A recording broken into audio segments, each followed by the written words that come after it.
La sexualité est un sujet universel, mais encore trop souvent entouré de tabous. Beaucoup se demandent pourquoi la pénétration ne suffit pas toujours à donner du plaisir.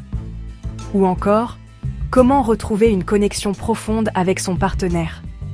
Dans cette vidéo, nous allons explorer des réponses scientifiques, des conseils pratiques et des éclairages d'experts pour comprendre et améliorer sa vie intime. Selon de nombreuses études, une grande partie des femmes n'atteignent pas l'orgasme uniquement par la pénétration.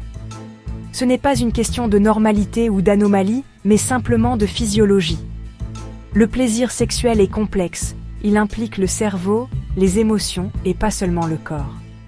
Comprendre cela permet déjà de se libérer de beaucoup de fausses croyances. La communication est la première clé.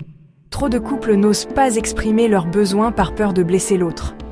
Pourtant, dire « j'aimerais explorer d'autres façons de ressentir du plaisir » peut ouvrir un dialogue constructif. Le détachement de la performance et l'écoute mutuelle créent une complicité qui renforce la relation.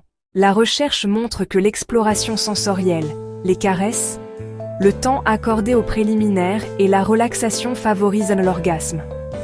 Le plaisir naît aussi d'une atmosphère de sécurité et de confiance.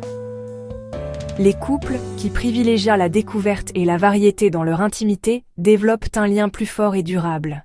Un sexologue n'est pas là pour juger mais pour accompagner. En thérapie, on apprend à comprendre ses blocages, à exprimer ses attentes et à explorer des solutions concrètes. Les séances peuvent inclure des exercices de communication, de respiration, de relaxation et parfois des devoirs à faire en couple pour retrouver du plaisir ensemble. Certains affirment qu'arrêter la masturbation augmente la testostérone. Les études montrent une réalité plus nuancée. Une courte abstinence peut légèrement stimuler les hormones, mais à long terme, l'équilibre hormonal dépend surtout du mode de vie.